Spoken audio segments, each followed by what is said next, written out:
الحمدللہ وکفا والصلاة والسلام علی عبادہ الذین اصطفیٰ خصوصاً علی افضلہم وخاتم النبیین محمد الامین وعلی آلہ وصحبہ اجمعین اما بعد فاعوذ باللہ من الشیطان الرجیم بسم اللہ الرحمن الرحیم والذین لا یشہدون الزور واذا مروا باللغو مروا کراما والذین اذا ذکروا بآیات ربہم لم یخروا علیہا صما وعمیانا والذین یقولون ربنا ہب لنا من ازواجنا وذریاتنا قرۃ اعین واجعلنا للمتقین اماما اولئک یجزون الغرفۃ بما صبروا ویلقون فیہا تحیۃ وسلاما خالدین فیہا حسنت مستقرا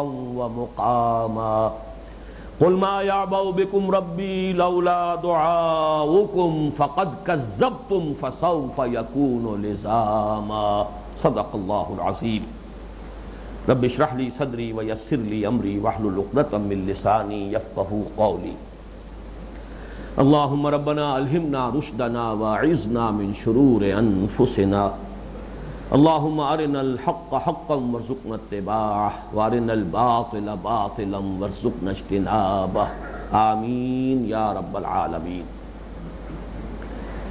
پچھلی نشست کا صرف ایک قرض بقایا تھا اور وہ میں چاہتا ہوں کہ پہلے ادا کر دوں، پھر وہ جو اصل موضوع ہے اس درس کا ہمارے اس منتخب نصاب میں جو منطقی ترتیب ہے اس کے اعتبار سے پھر اس کا مضمون ہے جو اگلی 5 آیات میں آئے گا۔ قرض رہ گیا تھا یضاعف لہ العذاب یوم القیامہ، دگنا کیا جائے گا اس کے لیے عذاب قیامت کے دن۔ یضاعف کے لفظ کے بارے میں عرض کر چکا ہوں کہ اس کا لفظی ترجمہ ٹھیٹھ تو ہوگا دگنا کیا جائے گا، لیکن مراد بہت سے دوسرے مقامات سے بھی اس کی تائید ہوتی ہے کہ محض دگنا کرنا نہیں بلکہ مسلسل بڑھاتے رہنا، اس میں تدریجاً ترقی کرتے ہوتے چلے جانا، یہ بھی اس سے مراد ہے۔ اگر تو یہ دوسری بات مراد لی جائے تو پھر تو کوئی خاص اضافی یہاں مضمون جو ہے سامنے نہیں آتا، لیکن میرا اپنا ذاتی رجحان یہ ہے کہ یہاں واقعتاً پہلا مفہوم مراد ہے، قیامت کے دن کا لفظ آیا ہے، اس لیے کہ عذاب کا بڑھنا جو ہے جہنم میں تدریجاً اگر عذاب میں اضافہ ہوتا چلا جائے، اس کی شدت میں اضافہ ہوتا چلا جائے تو اسے یہ تو کہا جائے گا کہ آخرت میں عذاب بڑھایا جاتا رہے گا یا جہنم میں ان کے عذاب میں اضافہ ہوتا رہے گا، لیکن خاص طور پر یہاں ظرف مکان جو آیا ہے یوم القیامہ، قیامت کے دن ان کا عذاب بڑھایا جائے گا۔ اس سے تقویت حاصل ہوتی ہے اس چیز کو کہ جس کے بارے میں صریح احادیث وارد ہیں، اور وہ ہے عذاب قبر، اور قبر سے مراد ہے عالم برزخ۔ یہ جو انسان کی جو انفرادی قیامت ہے یعنی موت، اس سے لے کر وہ اجتماعی قیامت جو ہونے والی ہے بعث بعد الموت کے بعد، جبکہ پوری نوع انسانی یوم یقوم الناس لرب العالمین، اس کے درمیان کا وقفہ جو ہے یہ برزخ ہے۔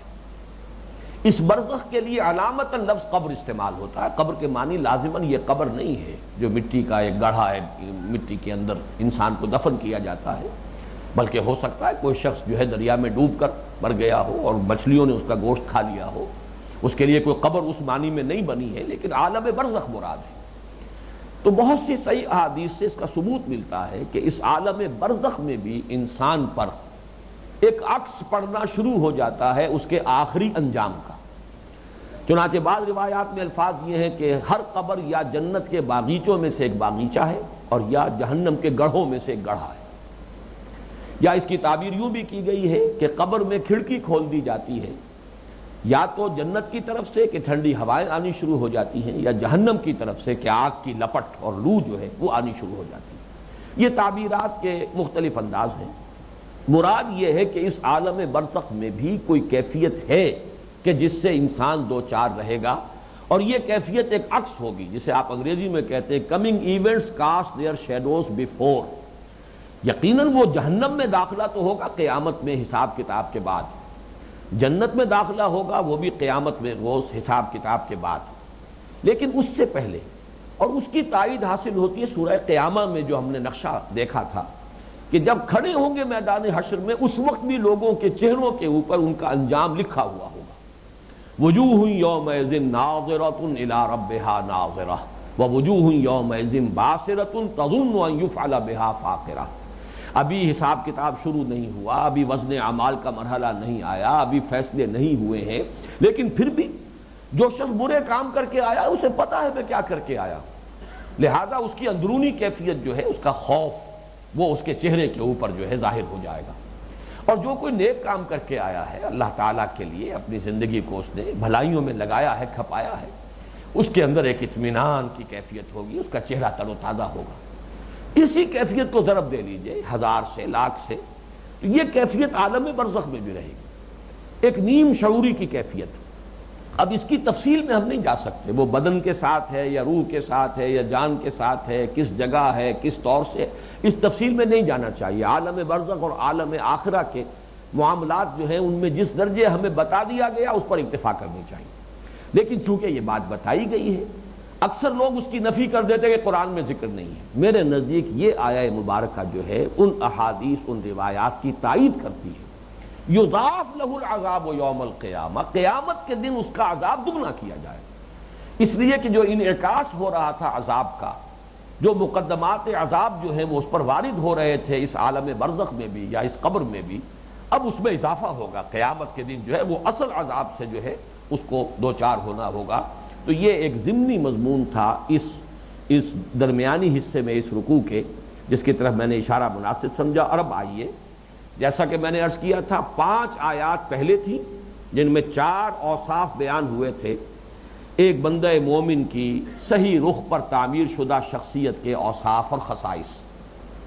اب پھر وہی 5 آیات ہیں، لیکن ان میں یا 3 یا 4، یہ ذرا فرق میں کر رہا ہوں۔ اور سورہ مومنون کے حوالے سے میں نے عرض کیا تھا وہاں 7 اوصاف آئے تھے، سورہ معارج میں 8 اوصاف آئے تھے، فنڈامنٹلز جو بنیادی تھے، جو تعبیر سیرت کی اساسات تھیں۔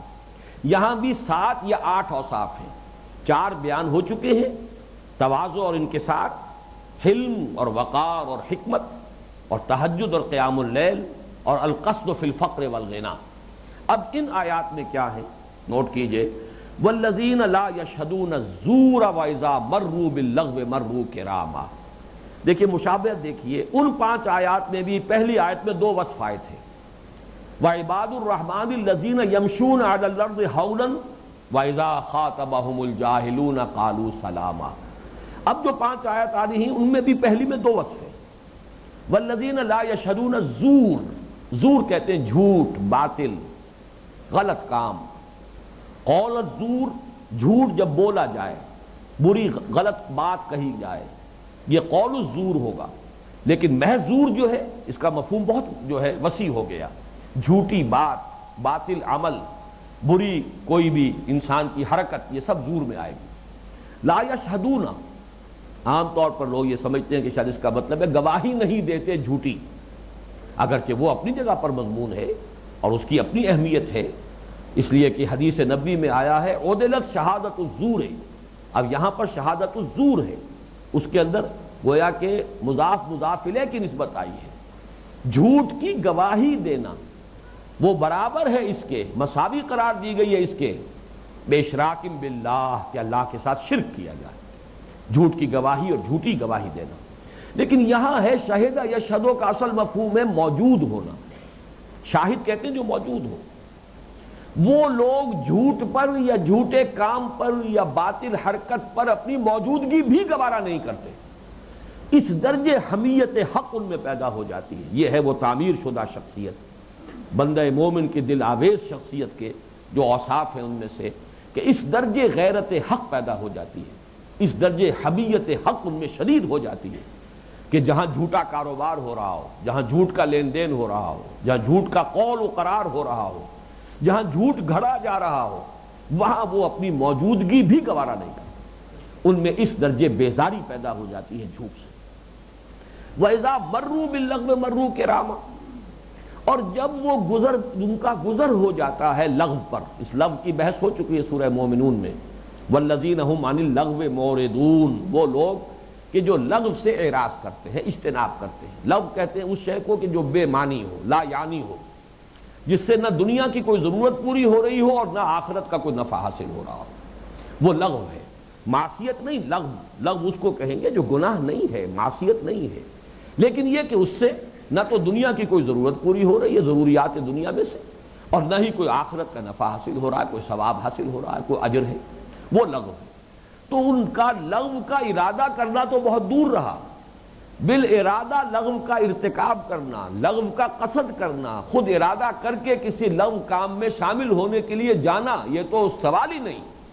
اگر اتفاقاً گزر ہو جاتا ہے لغو پر سے تو بھی وہ اس میں توجہ نہیں کرتے، اس میں دلچسپی نہیں لیتے، کرامہ باعزت طریقے سے اپنے دامن کو بچاتے ہوئے وہاں سے گزر جاتے ہیں۔ یہ ہے در حقیقت وہی اساسات، والذین عن اللغو معرضون، اور یہاں وَإِذَا مَرُّوا بِاللَّغْوِ مَرُّوا کراما، یہ سائملٹینیس کنٹراسٹ جو ہے، تقابل فوری جو ہے، وہ اساسات تعمیر کی، تعمیر سیرت کی اساسات، اور یہ تعمیر شدہ شخصیت کے اوصاف، ان میں یہ فرق و تفاوت رکھیے۔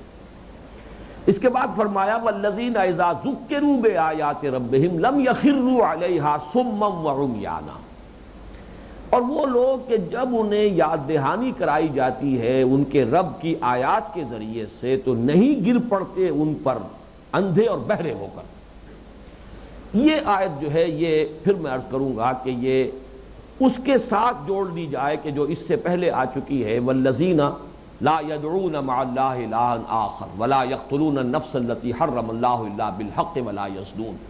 یہ انداز تعریض کا ہے، یہ مثبت اوصاف بیان نہیں ہو رہے، منفی اوصاف، اور منفی اوصاف کے تذکرے سے اصل میں اشارہ کیا جا رہا ہے مخالفین اور معاندین کی طرف کہ دیکھو وہ یہ حرکتیں کرتے ہیں، وہ اللہ کے سوا کسی الہ کو پکارتے بھی ہیں، وہ تو قتل ناحق کے لیے ہر وقت آمادہ ہیں، زنا تو ان کی گھٹی میں پڑ گیا ہے، اور ان کی روش یہ ہے کہ جب کبھی آیات ربانی سے ان کو تذکیر کی جاتی ہے تو اس پر غور نہیں کرتے، تدبر نہیں کرتے، تحمل کے ساتھ سنتے تک نہیں ہیں، اندھے بہرے ہو کر مخالفت کے اندر ٹوٹ پڑتے ہیں۔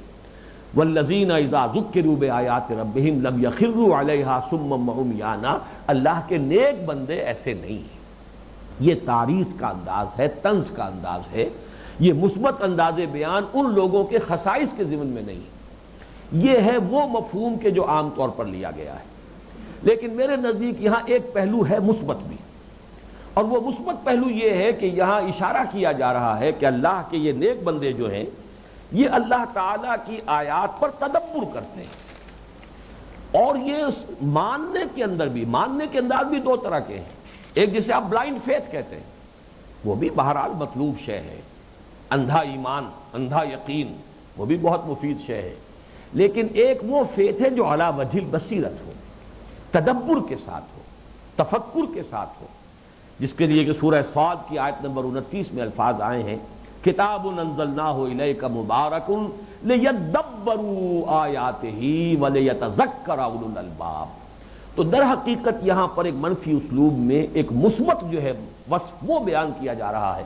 اگر اس رخ کو لیں گے تو یہاں پر اس کو بھی شمار کیا جائے گا اور پھر گنتی 8 ہو جائے گی، اور اگر اس کا صرف پہلا مفہوم لیں گے تو پھر اس کو ہم شامل نہیں کریں گے ان خصائص میں سے جو مثبت خصائص ہیں جو اللہ کے خاص بندوں کے اوصاف بیان ہو رہے ہیں، تو اس اعتبار سے پھر گنتی 7 رہ جائے گی۔ لیکن میرے نزدیک یہ تدبر جو ہے اس کی طرف اشارہ کیا جا رہا ہے، اللہ کے نیک بندے تدبر کرتے ہیں۔ چنانچہ وہ حدیث بھی جو میں نے اپنے اس کتابچے کے آخر میں درج کی ہے مسلمانوں پر قرآن مجید کے حقوق، اس میں بھی یہ وصف بیان ہوا ہے، وَتَدَبَّرُوا فِيهِ، تدبر کرو اس قرآن میں، لَعَلَّكُمْ تُفْلِحُونَ، یا اہل القرآن لا تتوسدوا القرآن، اے قرآن والو قرآن کو تکیہ نہ بنا لینا، ایک ذہنی سہارا نہ بنا لینا، بس اسی خیال میں مگن نہ رہنا کہ ہمارے پاس اللہ کی کتاب ہے، ہم اہل الکتاب ہیں، اہل القرآن ہیں، تکیہ نہ بنا لینا اسے، یا جیسے تکیہ جو ہے پسے پشت ڈال دیا جاتا ہے، پیٹھ کے پیچھے ہوتا ہے تکیہ، تو اسے کہیں اپنی پیٹھ کے پیچھے نہ پھینک دینا۔ نبذ فریق من الذین اوتوا الکتاب کتاب اللہ وراء ظہورہم، اس طرح کی روش اختیار نہ کر لینا۔ یا اہل القرآن لا تتوسدوا القرآن واتلوہ حق تلاوتہ فی آناء اللیل والنہار وتغنوہ وافشوہ وتدبروا فیہ لعلکم تفلحون۔ یہاں بھی 4 باتیں آئی ہیں، جیسے میں نے آیات نوٹ کرائی ہیں آپ کو کئی مرتبہ، 4 باتوں پر لعلکم تفلحون۔ یا ایھا الذین آمنوا اصبروا وصابروا ورابطوا واتقوا اللہ لعلکم تفلحون۔ یا ایھا الذین آمنوا ارکعوا واسجدوا واعبدوا ربکم وافعلوا الخیر لعلکم تفلحون. وہی اسلوب اس حدیث میں ہے. یا اہل القرآن لا تتوسدوا القرآن، یہ تو علیحدہ ہو گیا، نفی نہیں ہے. اب جو امر آ رہا ہے وَاتْلُوهُ حَقَّ تِلَاوَتِهِ فِي آنَاءِ اللَّيْلِ وَالنَّهَارِ وَتَغَنَّوْهُ وَافْشُوهُ وَتَدَبَّرُوا فِيهِ لَعَلَّكُمْ تُفْلِحُونَ. اس میں آخری شے جو تدبر، غور کرو کہ گہرائیوں میں غوطہ زنی کرو. قرآن میں ہو غوطہ زن ہے مرد مسلمان. تو یہ گویا کہ میرے نزدیک یہ وصف ہے مثبت جو یہاں پر منفی اسلوب میں بیان ہو رہا ہے. واللہ عالم. اب آگے چلیے. والذین یقولون ربنا ھب لنا من ازواجنا وذریاتنا قرۃ اعین واجعلنا للمتقین اماما. اور وہ لوگ جو کہتے ہیں کہ اے رب ہمارے، ہمیں عطا فرما ہماری بیویوں سے اور ہماری اولاد سے آنکھوں کی ٹھنڈک، اور ہمیں بنا دے متقیوں کا امام، متقیوں کے آگے چلنے والا. یہ آیت جو ہے در حقیقت اگر تو ہم اس کو بھی شمار کریں تدبر قرآن کا وصف تو یہ 8واں وصف ہے، ورنہ 7واں وصف ہے بندہ مومن کی شخصیت کے جو دل آویز جو اس کی اوصاف اور کی خصوصیات ہیں ان میں سے آخری. اور یہ در حقیقت انسان کا جو ویلیو سٹرکچر ہے یہ اس کا انعکاس ہے. انسان کے نزدیک جس شے کی اہمیت ہوتی ہے وہ کسی وجہ سے وہ اگر خود نہ بھی حاصل کر سکا ہو تو وہ لازماً چاہے گا کہ میری اولاد وہ اس کو حاصل کر لے. اور اگر بہروپیہ ہے، بظاہر دینداری کا لبادہ اوڑھے ہوئے ہے، حقیقت میں اس کے باطن میں دین نہیں ہے، تو صاف نظر آ جائے گا کہ وہ اپنی اولاد کو دین کی طرف نہیں لائے گا. چاہے اس نے خود ایک پروفیشنل دین اختیار کیا ہوا ہے، چاہے اس کی اپنی روزی دین ہی سے لگی ہوئی ہے، لہذا وہ تو نوکری کا معاملہ ہے. پیشے میں عیب نہیں، رکھیے نہ فرحات کو نہ، وہ تو پیشہ ہے، تو پروفیشنل ایکٹیویٹی ہے. وہ سارا جبہ قبا اور جو بھی عبا قبا ہے وہ تو سب در حقیقت جو ہے وہ تو ایک پروفیشنل ریکوائرمنٹ ہے. وہ اپنی اولاد کو ادھر نہیں لے کے جائے گا. اس کی تربیت ہوگی دنیا کی طرف، ان کی تعلیم ہوگی دنیا کے لیے، اس لیے کہ اس کے اپنے باطن میں جو اصل جس پر اس کا ایمان اور یقین ہے وہ دنیا ہے، آخرت نہیں ہے. لیکن اگر کسی کے دل میں آخرت ہے تو اپنی اولاد کے لیے ظاہر بات ہے انسان وہی چاہتا ہے جس کو وہ حقیقتاً وقی اور قیمتی سمجھتا ہے. اس کے لیے دعا ہوگی اے رب ہماری اولاد کو، ہماری بیویوں کو نیکی کا راستہ عطا فرما، نیکی پر چلا، متقین بنا، وجعلنا للمتقین اماما. یہاں پر بظاہر جو ہے یہ خیال ہو جاتا ہے کہ شاید یہ امامت اور قیادت اور لیڈری کی درخواست پیش کی جا رہی ہے کہ ہمیں لیڈر بنا دے، امام بنا دے، قائد بنا دے. یہ مراد نہیں ہے، بلکہ جن کے ہم امام ہیں انہیں متقی بنا دے. ہر انسان امام ہے. کلکم راعٍ وکلکم مسئول عن رعیتہ. تم میں سے ہر ایک کی حیثیت ایک چرواہے کی ہے. ظاہر بات ہے کہ میں اپنے گھر کا سربراہ ہوں، میرے اہل خانہ جو ہیں میں ان کا امام ہوں، اور میں صرف یہ چاہتا ہوں کہ میری جو امامت میں اللہ نے جن کو دیا ہے، میرے چارج میں جن کو دے دیا ہے اپنے بندوں میں سے، جو مجھے بیٹے اور بیٹیاں عطا کی ہیں، اللہ کی دین ہے.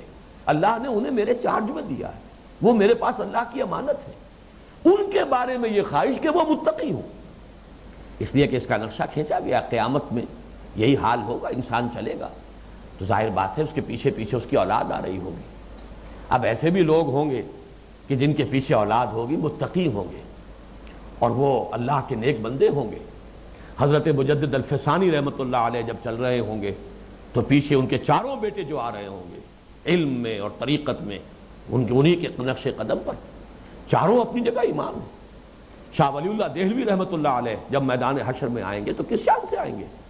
شاہ عبد العزیز، شاہ عبد القادر، شاہ عبد الغنی، شاہ رفیع الدین، 4 بیٹے اللہ نے عطا کیے اور چاروں کی شان یہ ہوئی. تو ہمارے پیچھے جو چلنے والے ہیں، ہمارے پیچھے جو آنے والے ہیں، جن کے ہم فطری امام ہیں، اللہ انہیں متقی بنا. یہ مفہوم ہے وَجْعَلْنَا لِلْمُتَّقِينَ اماما. ہمیں بنا امام. امام کہتے ہیں کسے؟ جو آگے ہو. نماز میں امام وہ ہے جو آگے کھڑا ہے، جس کی آپ پیروی کر رہے ہیں. آپ کی اولاد جو ہے وہ آپ کے پیچھے آ رہی ہے، وہ آپ کی مقتدی ہے اور وہ آپ اس کے امام ہیں. تو وَجْعَلْنَا لِلْمُتَّقِينَ اماما. پروردگار ان کو تقوی عطا فرما، ان کو صلاحیت اور نیکی سے بہرہور فرما، انہیں اپنے بندے بنا، متقی بندے بنا. قیامت میں جب ہم حاضر ہوں تو ہمارے پیچھے آنے والے اے اللہ تیرے نیک بندے ہوں.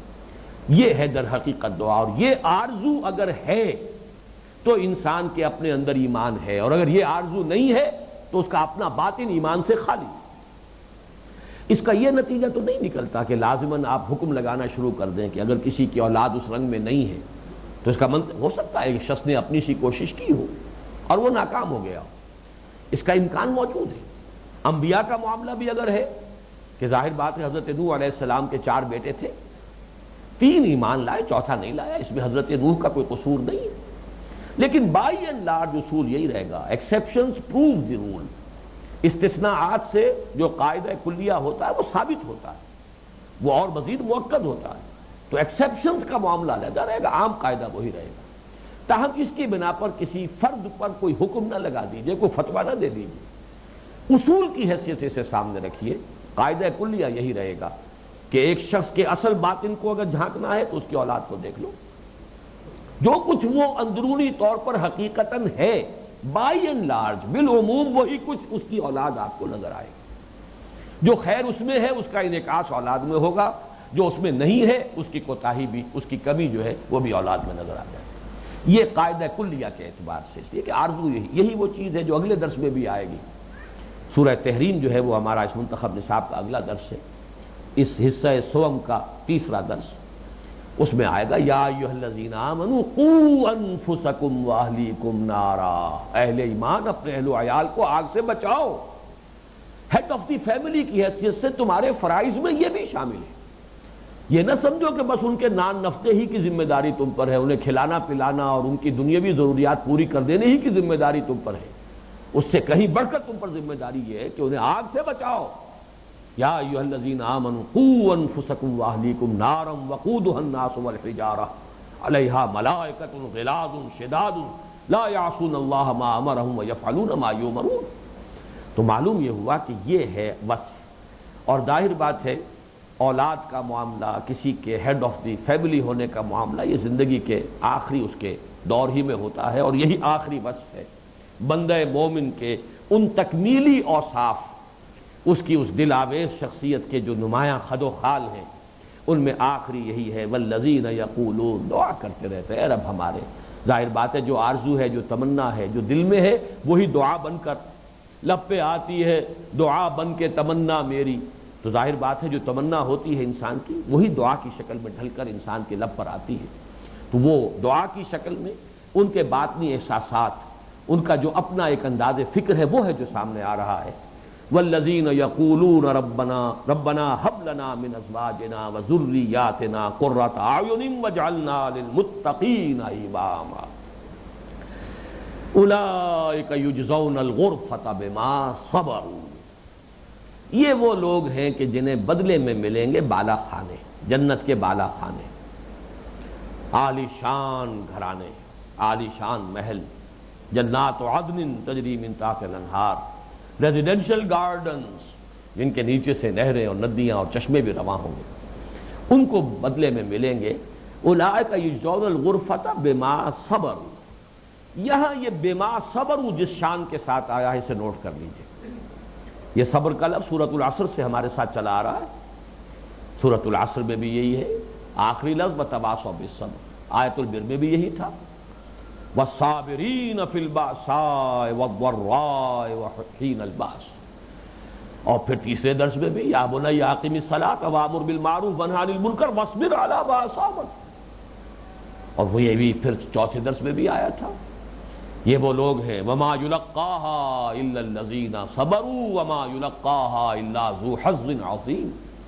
تو صبر یہ گویا کہ جس کو ہاتھی کے پاؤں میں سب کے پاؤں کہا جائے، ان تمام اوصاف کا خلاصہ نکالیے تو صبر ہے. یہ ہے اصل روح. یہ جیسا کہ میں نے کل حدیث سنائی تھی امرنی ربی بتسع، اور آخر میں نے کہا تھا کہ 100 باتوں کی ایک بات وان آمر بالمعروف وانہی عن المنکر.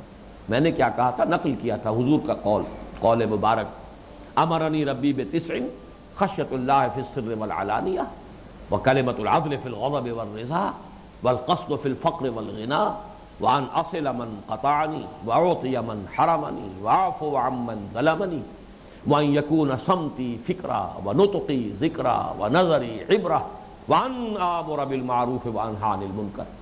تو وہی بات یہاں ہے صبر، اس پر گفتگویں ہو چکی ہیں. صبر کے 4 گوشے یہاں نوٹ کر لیجئے. صبر علی الطاعہ، اطاعت پر صبر، جو حکم ہے جم جانا، ڈٹ جانا، چاہے نفس کو ناگوار ہو، ناپسندیدہ ہو، نفس پر جبر کرنا پڑے، یہ صبر ہے علی الطاعہ. صبر عن المعصیہ، معصیت سے اپنے آپ کو روکنا، تھامنا، صبر کرنا. چاہے نفس میں رغبت ہے، نفس تو جو انسان کا جو بھی اس کے اینیمل انسٹنکٹس ہیں وہ اپنی گریٹیفیکیشن چاہتے ہیں، وہ تو اپنی تسکین کے خواہاں ہے. نفس کی لگام کھینچ کر رکھنا یہ صبر ہے. صبر عن المعصیہ، گناہ سے اپنے آپ کو روکے رکھنا، تھامے رکھنا. صبر عن البلاء، اور ایک صبر جو ہے وہ کسی تکلیف پر، کسی مصیبت پر، یا بلا، ابتلاء، امتحان، آزمائش، پرسیکیوشن، تشدد.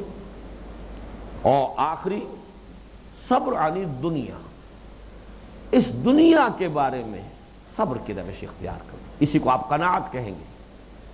قناعت یہ صبر ہے. جب تک کہ انسان یہ دنیا کی آرزوؤں کا جو ہے، جس کو ہم طول عمل کہتے ہیں، یہاں کی آرزوؤں جو ہیں، اگر ان کو روکیں گے نہیں، تھامیں گے نہیں، سکیڑیں گے نہیں، تو عاقبت کی طرف سفر نہیں کر سکتے، جنت حاصل نہیں ہو سکتی. بہت پیارا شعر ہے حالی کا: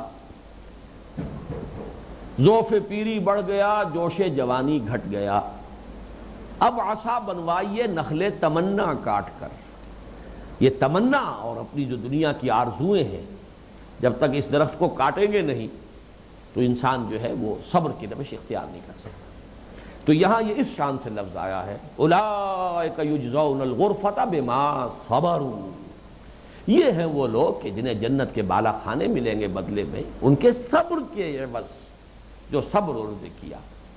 اسی شان سے یہ لفظ جو ہے صبر کا 2 اور مقامات آج فوری طور پر ذہن میں آئے تھے جو میں نے نوٹ کیے.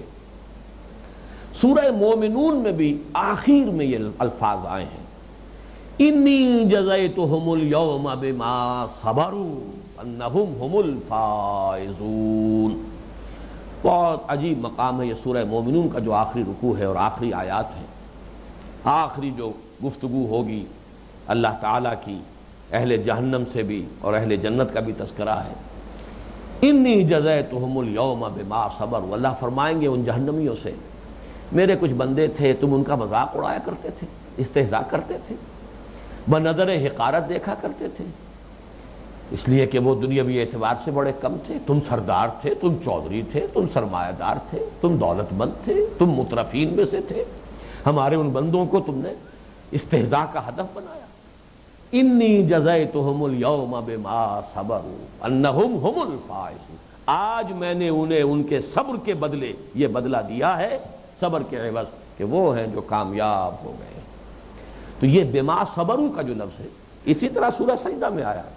ویسے ایک بات نوٹ کر لیجئے، آج ہی میرا ذہن منتقل ہوا کہ یہ 3 صورتیں جو آئی ہیں قرآن مجید میں، سورہ مومنون، اس کے فوراً بعد سورہ نور، اس کے فوراً بعد سورہ فرقان، یہ حسن اتفاق کی بات ہے کہ ہمارے منتخب نصاب میں ان تینوں صورتوں میں سے ایک ایک رکوع ہے تقریباً.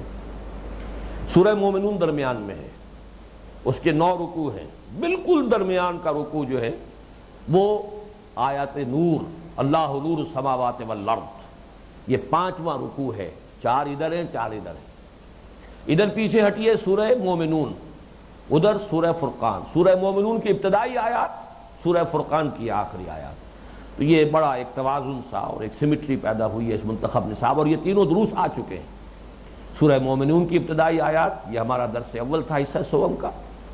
سورہ فرقان کی آخری آیات، یہ ہمارا یہ درس دوم ہے حصہ سوم کا. اور سورہ نور کا درس جو ہے، سورہ آیات کا 5واں رکوع جو ہے سورہ نور کا، وہ ہمارے جو حصہ دوم کے اندر آ چکا ہے. بہرحال اب یہ نوٹ کیجئے، سورہ سجدہ میں فرمایا: وَجَعَلْنَا مِنْهُمْ أَئِمَّةً يَهْدُونَ بِأَمْرِنَا لَمَّا صَبَرُوا. بنی اسرائیل کے بارے میں فرمایا کہ ہم نے ان میں سے ایسے لوگ اٹھائے جو امام بنے، أَئِمَّةً يَهْدُونَ بِأَمْرِنَا، جو ہمارے اذن سے، ہماری توفیق سے، ہماری اجازت سے، ہمارے حکم سے لوگوں کی ہدایت کا کام کرتے تھے، لوگوں کو ہدایت کی طرف بلاتے تھے، لوگوں کو ہدایت سے بہرہور کرتے تھے، لیکن ان کا یہ امام الہدا بننا در حقیقت نتیجہ کس بات کا تھا؟ بما صبروا، جو انہوں نے صبر کیا۔ اللہ تعالی ہمیں ان میں شامل کرے۔ جب تک یہ صبر نہ ہو، جب تک انسان دنیا میں صبر نہ کرے، دنیا کے لذائذ، دنیا کی آرزوئیں، دنیا کی تمنائیں، دنیا کی امنگیں، دنیا کے ولولے، یہ نخل تمنا کو اگر انسان نہیں کاٹے گا تو ظاہر بات اس دوسرے راستے پر نہیں آ سکتا، پھر وہ امام الہدا کیسے بنے گا؟ تو وَجَعَلْنَا مِنْهُمْ أَئِمَّةً يَهْدُونَ بِأَمْرِنَا لَمَّا صَبَرُوا وَكَانُوا بِآيَاتِنَا يُوقِنُونَ۔ آیت نمبر 24 ہے سورہ سجدہ کی۔ ہم نے ان میں سے ایسے امام اٹھائے جو لوگوں کی ہدایت کا فریضہ سر انجام دیا، جنہوں نے، جبکہ انہوں نے خود صبر کی روش اختیار کی، اور وہ ہماری آیات پر پورا یقین رکھنے والے تھے۔ اللہم ربنا اجعلنا منہم، تو فرمایا اولئک یجزون الغرفۃ بما صبروا ویلقون فیہا تحیۃ وسلاما، اور ان کا استقبال کیا جائے گا ان غرفات جنت میں، ان جنت کے باغات میں، ان کے بالا خانوں میں ان کا استقبال ہوگا۔ لقا جو آئے گا، لقیا یلقی، کسی سے ملاقات کرنا، لقا یلقی کسی شے کو لینا یا کسی شے کو کسی چیز سے ملا دینا۔ اس کا جب آیا یہ مجہول یلقونا، وہ لیے جائیں گے، یہ گویا کہ استقبال ہوگا ان کا استقبال ہوگا، ان کو خوش آمدید کہا جائے گا جنت کے بالا خانوں میں۔ یلقون فیہا تحیۃ وسلاما، دعاؤں کے ساتھ اور سلام کے ساتھ۔ سلاما قولا من رب الرحیم، جنت کے اندر بھی سلام اللہ کا آتا رہے گا، فرشتے لے کر حاضر ہوتے رہیں گے، رب رحیم کی طرف سے سلام، جنت کے فرشتے جو کھڑے ہوں گے دروازوں پر سلام کے ساتھ استقبال کریں گے۔ تحیتاً بنا ہے حیات سے، اس لیے کہ اہل عرب کی سب سے عام دعا اور سب سے زیادہ جو ان کے ہاں استعمال ہونے والا لفظ دعائیہ کلمہ وہ حیاک اللہ، اللہ تمہیں زندہ رکھے، یا ہمارے ہاں کی جانگلی زبان میں حیاتی ہوئے، یا حیاتی، جو اللہ تعالیٰ حیات دے تمہیں، تمہاری زندگی طویل ہو۔ تو یہی در حقیقت یہ کافی اس علاقے کی زبان میں اثرات جو ہیں وہ جب محمد ابن قاسم کے ساتھ عرب کلچر یہاں آیا تھا، اس کے کچھ نہ کچھ اثرات یہاں موجود ہیں۔ تو یہ جو ہے حیاک اللہ، اللہ تمہیں زندگی بخشے، حیات عطا فرمائے، حیات لمبی کرے، حیات کی لذتوں سے تمہیں بہرہور کرے، تو یہ اسی سے لفظ تحیہ ہے، کسی کو دعا دینا۔ تو یہ لوگ جب بالا خانوں میں پہنچیں گے جنت کے دروازوں پر، ان کا استقبال کیا جائے گا دعاؤں کے ساتھ، تحیت کے ساتھ اور سلام کے ساتھ۔ خالدین فیہا حسنت مستقرا و مقاما، وہ رہیں گے اس میں ہمیشہ ہمیش، اور وہ بہت ہی عمدہ جگہ ہے، ہمیشہ رہنے کے لیے بھی، مستقر کے طور پر بھی، و مقاما، اور عارضی قیام کے لیے۔ یہ میں بیان کر چکا ہوں کہ در حقیقت یہ کنٹراسٹ ہے، دوزخ ساعت مستقر و مقاما، جنت حسنت مستقر و مقاما۔ جنت اتنی اچھی جگہ ہے کہ ہمیشہ رہ کر بھی اس سے دل اکتائے گا نہیں، سیری نہیں ہوگی، اس پر باسی پن طاری نہیں ہوگا، اس کی رعنائیاں بڑھتی چلی جائیں گی۔ جہنم اتنی بری جگہ ہے کہ ایک لحظے کے لیے بھی قدم اگر اندر گیا تو پوری ہولناکی اور اپنی سارے شدائد کو تم پر وہ پوری طرح عیاں کر دے گا۔ آخری آیت اب آ گئی ہے، اور جس کا میں نے عرض کیا کہ یہ در حقیقت ہمارے درس کے اس مضمون سے متعلق نہیں، بلکہ بنیادی ایمانیات کی جو بحث ہے، حکمت ایمان، اس سے متعلق ہے۔ ایمان باللہ یا معرفت خداوندی سے متعلق 2 آیات شروع میں تھی، درمیان میں ان خصائص و اوصاف کے ضمن میں کہ جو بندہ مومن کی شخصیت کے نمایاں خد و خال ہیں، جنت اور دوزخ کا ذکر آ گیا۔ ساعت مستقرا و مقاما، حسنت مستقرا و مقاما۔ اب یہ آخری آیت ہے جو تیسرا جو ایمان ہے، ایمان بالرسالت، اس کی حکمت اور اس کے لیے بڑی اہم جو بنیادی بات ہے اس کو بیان کر رہی ہے۔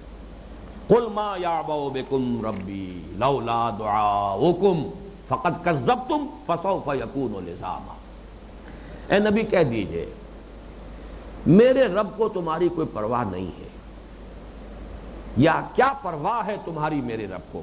یہ ماں جو ہے یہاں دونوں ہو سکتے ہیں، ماء نافیہ بھی، نفی کے لیے کوئی پرواہ نہیں ہے میرے رب کو تمہاری، اور ماء استفہامیہ بھی، کیا پرواہ ہے میرے رب کو تمہاری؟ لیکن یہاں بھی استفہام انکاری ہوگا، یعنی مراد ہے تاکید کے ساتھ انکار کرنا، نفی ہی مراد ہے، چاہے اس کو مائے استفہامیہ کہا جائے یا مائے نافیہ کہا جائے۔ اب ان کہتے ہیں ثقل کو، وزن کو، تو لا یعبا بہی، وہ شے کہ جس کے اندر کوئی اہمیت نہ ہو، کوئی وزن نہ ہو، کوئی اس کی کوئی وقت نہ ہو، اس کو کہا جاتا لا یعبا بہی۔ تو قل ما یعبأ بکم ربی، اللہ تمہیں کوئی اہمیت نہیں دیتا۔ اس میں در حقیقت پس منظر میں کیا ہے کہ نبی صلی اللہ علیہ وسلم جس طرح اپنے آپ کو ہلکان کر رہے تھے دعوت میں، گویا کہ لوگوں کے پیچھے پیچھے پھر رہے ہیں، دروازوں پر دستک دے رہے ہیں، لوگ استہزاء کر رہے ہیں، پھر بھی آپ اللہ کا کلام سنا رہے ہیں، اللہ کا پیغام پہنچا رہے ہیں۔ اس سے کہیں ہے لوگوں تمہیں یہ مغالطہ نہ ہو جائے کہ کوئی نبی کی ذاتی غرض ہے، یا خدا نہ خواستہ معاذ اللہ اللہ تعالیٰ کا کوئی کام رکا ہوا ہے کہ تم ایمان نہیں لاؤ گے تو اس کی گاڑی رک جائے گی، یا اس کا کوئی کام جو ہے بگڑ جائے گا، معاذ اللہ ثم معاذ اللہ۔ ایک حدیث میں تو یہ الفاظ آئے ہیں، حدیث قدسی ہے کہ اے میرے بندو، اگر تم سب کے سب، تمام اگلے پچھلے جن اور انس سب کے سب اتنے نافرمان ہو جاؤ جتنا کہ کوئی سب سے بڑھ کر نافرمان ہو سکتا ہے، یعنی سب کے سب ابلیس بن جاؤ، تب بھی ہماری سلطنت میں کوئی کمی نہیں آئے گی۔ اور اگر تم سب کے سب اولکم و آخرکم و جنکم و انسکم، اولین و آخرین اور جن اور انسان سب کے سب اتنے نیک ہو جائیں جتنا کوئی نیک ہو سکتا ہے، سب ابو بکر صدیق بن جائیں یا سب جو ہیں وہ بڑے اولیاء اللہ بن جائیں، تب بھی ہمارے کارخانے قدرت میں کوئی اضافہ نہیں ہو جائے گا۔ اللہ غنی عن العالمین۔ تو یہ نہ سمجھو کہ کوئی اللہ کی احتیاج ہے، یہ نہ سمجھو معاذ اللہ کہ نبی کی کوئی ذاتی غرض ہے، وہ کوئی اپنے دبدبے کے لیے اور اپنے اقتدار کے لیے۔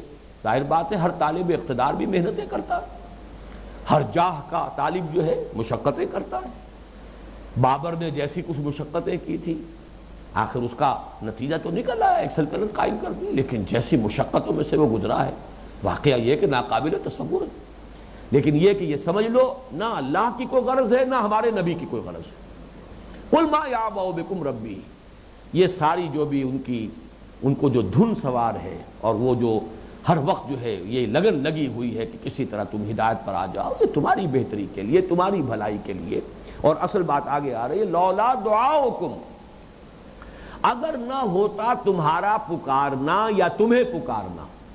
یہ دعاؤکم کے دو معنی ہو سکتے ہیں، یا تو یہ مضاف مضاف الیہ ہے، یعنی کم کی ضمیر مجرور ہے مضاف الیہ کی حیثیت سے، تو تمہارا پکارنا، یا یہ دعاؤکم ہے، یہ کم کی ضمیر جو ہے منصوب ہے، مفعول ہے یہ، اگر نہ ہوتا تم کو پکارنا، تمہیں پکارنا۔ دونوں کا مفہوم کیا ہے کہ تم چاہو یا نہ چاہو ہم سے دعائیں کرتے رہتے ہو، اس لیے کہ تم تلبیہ بھی پڑھتے ہو، تم طواف بھی کرتے ہو، اللہم کہہ کر بھی تو دعائیں کرتے ہو، تم یہ دعائیں ہم سے کرتے رہتے ہو، اس لیے ہم بھی تم پر اپنا فضل کر رہے ہیں کہ اپنا نبی بھیج کر تمہیں سیدھے راستے پر بلا رہے ہیں۔ یہ ہمارا فضل ہے، ہمارا کرم ہے، اس لیے کہ تم بہرحال ہمیں پکار رہے ہو، لبیک اللہم لبیک، لبیک لا شریک لک لبیک، یہ تو تم بھی کہتے ہو۔ الا شریکن، یہ پخ تم نے لگا دی ہے، الا شریکن تملکہ وما ملک، اے اللہ تیرا کوئی شریک نہیں ہے سوائے اس شریک کے کہ جس کا مالک بھی تو ہی ہے اور جو کچھ اس کا اختیار ہے وہ بھی تیرا ہی اختیار ہے۔ تو گویا کہ جس طریقے سے عیسائیت میں ہے، تین میں ایک، ایک میں تین، تثلیث پھر جو ہے لوٹ جاتی ہے توحید کی طرف۔ جب آپ ان سے بحث کریں گے آپ کہیں گے وہ تو کہیں گے ہم تو توحید ہی کو مانتے ہیں۔ یہ تو اسی توحید کے گاڈ ہیڈ کے تین ایسپیکٹس ہیں، تین پہلو ہیں، یہ تین علیحدہ شخصیتیں نہیں ہیں۔ یہ تثلیث ہم نہیں مانتے، توحید ہی مانتے ہیں، لیکن پھر وہ ایک میں تین بھی ہو جاتے، 3 in 1 and 1 in 3۔ اسی طریقے سے ان کے ہاں شرک بھی تھا اور توحید بھی تھی۔ لبیک اللہم لبیک، لبیک لا شریک لک لبیک، الا شریکا تملکہ وما ملک۔ تو یہ معاملہ ایک رائے یہ ہے، لیکن میرے نزدیک یہ رائے درست نہیں ہے۔ میرے نزدیک صحیح مفہوم دوسرا ہے، لولا دعاؤکم، اگر نہ ہوتا تم کو پکارنا، یعنی اللہ نے یہ قانون بنا لیا ہے محاسبہ انسانی کے لیے کہ حجت قائم کر کے سزا دے گا۔ یہ ہے اللہ کا قانون، یہ اس کے لیے ہے جو ہم نے نبی کو بھیجا ہے۔ یہ اس اتمام حجت کے لیے ہمارا نبی جو ہے تمہارے پیچھے پیچھے پھر رہا ہے، تمہاری ناز برداریاں کر رہا ہے، تمہارے جلے کٹے جملے سن رہا ہے، تمہاری طرف سے پرسیکیوشن برداشت کر رہا ہے، اس لیے کہ ہم نے اپنے اوپر لازم کر وارن کر کے سزا دیں گے، انذار کر کے پکڑیں گے، اتمام حجت کرنے کے بعد حساب لیں گے۔ یہ ہے اصل میں وہ قانون رسالت و نبوت۔ یہ چیز بیان ہوئی ہے بڑی تفصیل کے ساتھ۔ ویسے تو یہ کہ میری کتاب میں جو نبی اکرم صلی اللہ علیہ وسلم کا مقصد بعثت کے عنوان سے میری کتاب ہے، بڑی بنیادی کتاب ہے، اگرچہ ذریعہ ثقیل ہے، مشکل ہے، اس میں کوئی شک نہیں، لیکن الحمدللہ کہ اس میں یہ بات بڑی ہی وضاحت کے ساتھ سامنے آ چکی ہے۔ لیکن یہ کہ قرآن مجید میں سورہ نساء کی آیت نمبر 165 ہے، یہ چھٹے پارے کے آغاز میں، اس میں جو قانون آیا ہے اللہ کا وہ یہ ہے، وہاں ایک بڑا گلدستہ آیا ہے انبیاء اور رسول کے ناموں کا۔ چند مقامات قرآن میں ہے جہاں بہت سے 16 17 نام انبیاء اور رسول کے ایک جگہ آ گئے ہیں، ان میں سے ایک مقام وہ بھی ہے، بڑا حسین گلدستہ ہے۔ اور اس کے بعد فرمایا رسلا مبشرین و منذرین لئلا یکون للناس علی اللہ حجۃ بعد الرسل وکان اللہ عزیزا حکیما۔ ہم نے اپنے ان رسولوں کو بھیجا بشیر اور نذیر بنا کر، مبشرین و منذرین، بشارت بھی دے، جو سیدھے راستے پر آئیں ان کے لیے بشارت، جو غلط راستے پر جا رہے ہیں ان کے لیے انذار، وارننگ، بربادی اور تباہی کی خبر پیشگی دے دی جائے، متنبہ کر دیا جائے۔ لئلا یکون، تاکہ نہ رہ جائے، للناس، لوگوں کے حق میں، علی اللہ، اللہ پر، اللہ کے محاسبے کے مقابلے میں، حجت، کوئی حجت، کوئی دلیل، کوئی بہانہ، بعد الرسل، رسولوں کے آنے کے بعد وہ یہ نہ کہہ سکے کہ اللہ ہمیں معلوم نہیں تھا، اے اللہ تو نے ہمیں بتایا ہی نہیں، اے اللہ ہمیں تو معلوم نہیں تھا کہ شراب حرام ہے، اے اللہ ہمیں تو نہیں بتایا گیا کہ زنا جو ہے وہ بہت بری شے ہے، اے اللہ ہم تک تو تیری بات پہنچی نہیں، تیرا پیغام پہنچا ہی نہیں۔ یہ حجت نہ رہے، یہ عذر نہ رہے، اسی کے لیے لفظ ہے اتمام حجت، حجت کو پورا کر دینا، الزام پورا قائم کر دینا، اسی کا نام ہے قطع عذر، عذر ختم کر دینا۔ لا علمی کا عذر نہ رہے، بات واضح ہو جائے، اب جاؤ دفع ہو جاؤ جدھر جانا ہے، حجت قائم کر دی ہمارے رسول نے، بات واضح کر دی، حق جو ہے کھل گیا اور بات مبرہن ہو گئی، سیدھا راستہ واضح ہو چکا، اب جانا چاہتے ہو جاؤ دفع ہو جاؤ، جو وبال آئے گا تم پر آئے گا۔ یہ ہے اصل میں وہ جو قانون ہے، قانون بعثت انبیاء، یہ ہے سنت بعثت رسل۔ اللہ تعالیٰ کا یہ ضابطہ ہے، لولا دعاؤکم، اگر تمہیں وارن کرنا مقصود نہ ہو، اگر تم پر حجت قائم کرنی مقصود نہ ہوتی تو تمہارے رب کو تمہاری کوئی پرواہ نہیں ہے، نہ ہمارے اس بندے کو محمد کو صلی اللہ علیہ وسلم کوئی اس کی احتیاج ہے یا اس کی کوئی غرض ہے، کوئی اس کا ذاتی مقصد ہے، معاذ اللہ ثم معاذ اللہ۔ قل ما یعبأ بکم ربی لولا، اب دیکھیے اس کا تعلق جڑ جائے گا اس سورہ مبارکہ کی پہلی آیت سے، یہ میں اس سے پہلے بیان کر چکا ہوں لفظ تبارکہ کے حوالے سے، تبارک الذی نزل الفرقان علی عبدہ لیکون للعالمین نذیرا، بڑی بابرکت ہے وہ ذات جس نے فرقان نازل فرمایا اپنے بندے پر صلی اللہ علیہ وسلم، تاکہ وہ ہو جائے تمام جہان والوں کے لیے خبردار کرنے والا۔ تو پہلی آیت نذیرا، تبارک الذی نزل الفرقان علی عبدہ لیکون للعالمین نذیرا، اس اول کو آخر کے ساتھ جوڑیے، قل ما یعبأ بکم ربی لولا دعاؤکم، کہہ دیجئے اے نبی کہ میرے رب کو تمہاری کوئی پرواہ نہیں ہے، اگر نہ ہوتا تمہیں پکارنا مقصود نہ ہوتا، تم پر حجت قائم کر دینا یہ مقصود نہ ہوتا، فقط کذبتم، تو تم نے جھٹلا دیا ہے نا، فسوف یکون لزاما، تو اب یہ عنقریب تم پر لاگو ہو کر رہے گا، چمٹ کر رہے گا۔ یہ وہی لفظ ہے جو اس سے پہلے آ چکا ہے کہ جو اسامہ یلقا اسامہ، غرامہ، غرامہ وہ چیز کسی کے اوپر عائد ہو گئی، پڑ گئی، چٹی پڑ گئی، فسوف یکون لزاما، یہ لزامہ جیسے ثبات اور ثبوت، اسی طرح لزام اور لزوم یہ مصدر ہے، ثبوت بھی مصدر ہے اور ثبات بھی مصدر ہے، اسی طرح لزوم کسی شے کا لزوم، کسی شے کا لازم ہو جانا، اسی طرح لزام ہے۔ فسوف یکون لزاما، تو اب یہ تمہارا انکار، تمہارا یہ اعراض اس اتمام حجت کے بعد اب یہ لاگو ہو جائے گا، اب اس کی پکڑ سے تمہارے لیے کوئی رستگاری اور کوئی بچنے کی سبیل نہیں ہوگی۔ بارک اللہ لی و لکم فی القرآن العظیم ونفعنی وإیاکم بالآیات والذکر الحکیم۔